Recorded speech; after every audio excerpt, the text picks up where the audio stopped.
Welcome to the Blood Red channel. On the morning, the Court of Arbitration for Sport have handed down their ruling on Manchester City's alleged breach of financial fair play. I'm Clarke, alongside me, Matt Addison, as we get ready to react, of course, from a Liverpool point of view, to the huge news involving their Premier League title rivals, Manchester City.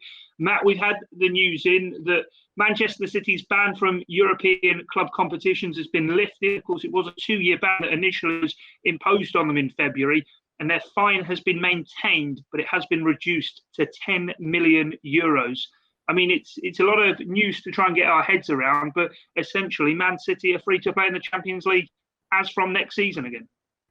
Yeah, I think the ban being obviously taken away completely is the big thing. The fine isn't a particularly important detail, and when there's news as big as this, you sort of have to simplify it as much as possible, I suppose. Yeah, that is the bottom line, is that Manchester City, initially having got that ban of 2 years, they're now free to play in not just obviously the rest of this year, which they would have done so anyway, but for the next 2 seasons, it's not going to be an issue for them. So yeah, for Liverpool, plenty of implications, which I'm sure we're going to come on to. But I mean, this is just a huge story, really, for not just for Manchester City, but for football more generally, for the future of FFP. You have to question, financial fair play, what is going to happen with that in the future, because this CAS ruling, I think, has set a precedent now for future teams to possibly find ways around it and things like that. So it's going to have a lot of widespread implications. And as I say, it's breaking news, so we're still trying to take it all in. But yeah, plenty of details to go through. Yeah, Manchester City have released a statement that says, whilst Manchester City and its legal advisors are yet to review the full ruling by the Court of Arbitration for Sport, the club welcomes the implications of today's ruling as a validation of the club's position and the body of evidence that it was able to present. The club wishes to thank panel members for their diligence and the due process that they administered. So all of this, Matt, was regarding sponsorship deals that Manchester City had signed, and whether or not those had been inflated. Of course, close link to the ownership group with the Etihad Airways that obviously sponsors the stadium and the sponsorship around the whole City complex. But say they're the City complex, this is a very complex case. Manchester City, with an army of lawyers, have certainly their way on this. They've got that UEFA club competition ban uplifted. It's been taken away, as you said before. They can play in the Champions League, and that is going to be so vital for Manchester City in terms of keeping the star players that they have to the Etihad Stadium. Yeah, I mean, it's vital for their finances going forward in terms of FFP, in terms of being in that Champions League. We know how important that is, but even more important than that, it's the future of Pep Guardiola. It's the future of Kevin De Bruyne, players like that. De Bruyne, I think, at the age of 29, if this hadn't happened today, what might have happened with him? Would he have been tempted maybe to go and move elsewhere? And plenty of others as well. Raheem Sterling has been linked with Real Madrid for a long time. Those links are probably not going to go away, and it wouldn't massively surprise you if at some stage Sterling did end up at the Bernabeu, but it doesn't seem to sort of be this summer now because of today's decision. So I suppose that's where Liverpool come in. Obviously, if City potentially could have been thrown into turmoil and star players could have possibly wanted to move away, that possibly would have helped Liverpool in terms of competing with Manchester City in the future. But of course, the flip side of that is that in the Premier League next season, if City hadn't have been in European competition, then that would have handed them an advantage in terms of trying to win back that Premier League title. So yeah, I suppose you can look at it in one of two ways in terms of the immediate future. I think the bigger picture here is that City have got away with it. They've not obviously got the ban, as we keep saying, and that's the biggest thing here, is that the wider implications, not just for Manchester City, but for the other big teams around Europe. And Liverpool have been big advocates of FFP. They've stuck to it religiously. I think we have to say that. I think the way that John Henry and FSG have run Liverpool, it's all been with FFP in mind. So I think certainly they would have been keeping an eye on this ruling and what happened today. And yeah, look, I don't think we can really underestimate quite how big this decision is going forward for the finances of football, not just because of things that are going on in the world at the moment with coronavirus and things like that, throwing this into uncertainty. even without that, this would have been a huge story. It's something that we've talked about plenty of times between, the ban being given and now the ban being lifted. And it's something that's going to rumble on, I think, because, Manchester City have said all along that they had done nothing wrong. They were very, very confident and they have been proven correct. But UEFA must also have been equally as confident. Otherwise, they wouldn't have handed out the ban in the first place. So, yeah, quite where it leaves UEFA after this decision, who knows? We've not heard from them. We have heard from Manchester City, and their statement has come out. And yeah, as I say, it's just got such wide ramifications. It's almost hard to put into words how important this ruling is today. Yeah, so just to summarise it then, Manchester City have successfully overturned their 2-year ban then from European club competitions, namely the Champions League. The Court of Arbitration for Sport, CAS, have announced that the club have been cleared of disguising equity funds. Obviously, the ban that was initially handed down to them in February was after a ruling that City had committed serious breaches of financial fair play between 2012 and 2016. So this is really a historic case that was being heard anyway. And the original fine then has been reduced from initially 30 million euros to 10 million euros.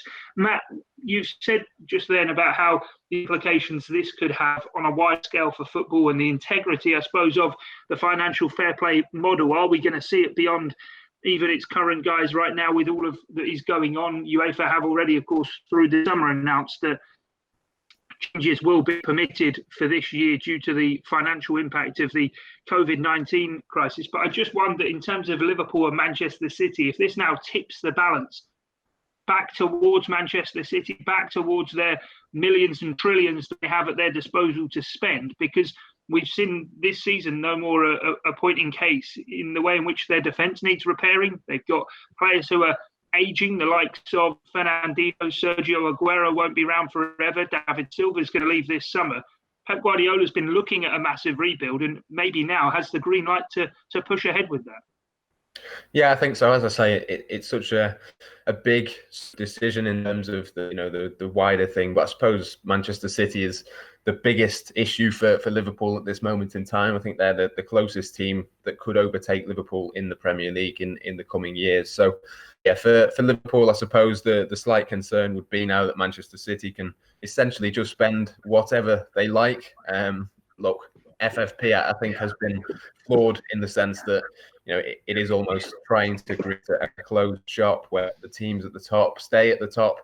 But look, at the same time, I don't think you can really just let teams spend as much as they want. And I think, FFP is something that from a Liverpool standpoint, you always would want in place because it sort of fits in with the way that Liverpool run their business and their business model. But going forward, I don't think, because of this decision, we will have FFP in the same way that it's been. I think there will be some sort of check and balance to keep football clubs spending, within reason, if you like. But I do think today we'll see, a complete revamp of FFP and what form that takes, who knows? At this stage, it's far too soon to suggest that. But I do think we've today seen the end of FFP as we know it and what implications that could have for Liverpool further down the line. I suppose it just depends how drastic those revamps are. Yeah, last month it was that UEFA announced that it said temporarily suspending FFP for a financial year in terms to help clubs with the losses they were going to be facing through no fault of their own through the COVID-19 crisis. But with that already a 12-year suspension for FFP, I suppose UEFA, in many ways, with today's ruling as well, have bought themselves time to actually assess and look at it. Because as you say, at the moment, the way in which the model's set up, it was brought in to protect clubs really from overspending and overstretching themselves. But as you say, it's more just actually served to protect those at the top end. And now if we see that go, you've got a club even like Everton, Newcastle United, if they get taken over, all of a sudden with perhaps millions in the bank that they'll be able to unlock and really press forward with plans to challenge the establishment, I suppose. Yeah, I suppose in as much as that being the case, it's probably a good thing for those clubs that want to challenge it. It means potentially, depending on what happens with FFP going forward, potentially they might be able to spend a little bit more. And, who knows, it might make the Premier League a more competitive place. I suppose each club has got different levels of riches, and if Newcastle United's owners or prospective new owners are as rich as what we think they are, potentially, considerably richer even than Manchester City, who knows what the landscape of football could be long term. I think, what we don't want is for football to become, whoever has the most money wins. And I think it's already on that path. And for me, the big worry would be that if FFP was to be taken away, and today's decision, I think, edges us closer to that being the case at the very, very least. The worry would be that, whoever it was, whether it's Manchester City, whether it's Newcastle or anybody else going forward, what you don't want is that for one team to have so much money that it's almost irrelevant what the other teams do. So, look, in terms of the competitiveness of football, I think it's going to be really, really fascinating to see what happens from here in with FFP and where on earth UEFA go next, really, because, look, I don't think even people inside UEFA would disagree. I think this is a big blow for them. It's a big blow to the plans that they had. And for teams like Manchester City, for other big spenders, PSG, it's definitely a big, big victory for them. And Liverpool, I suppose, come somewhere in between, because you want to be able to compete with those big teams, but you also want competitive and stuff within the Premier League and Champions League. So, yeah, the fallout will continue, I think, at the very, very least, and it's going to be fascinating to see what UEFA come out with and what their statement, if indeed there is a statement from them that comes from this, and what they do next. Who knows? But it's going to be fascinating to keep an eye on.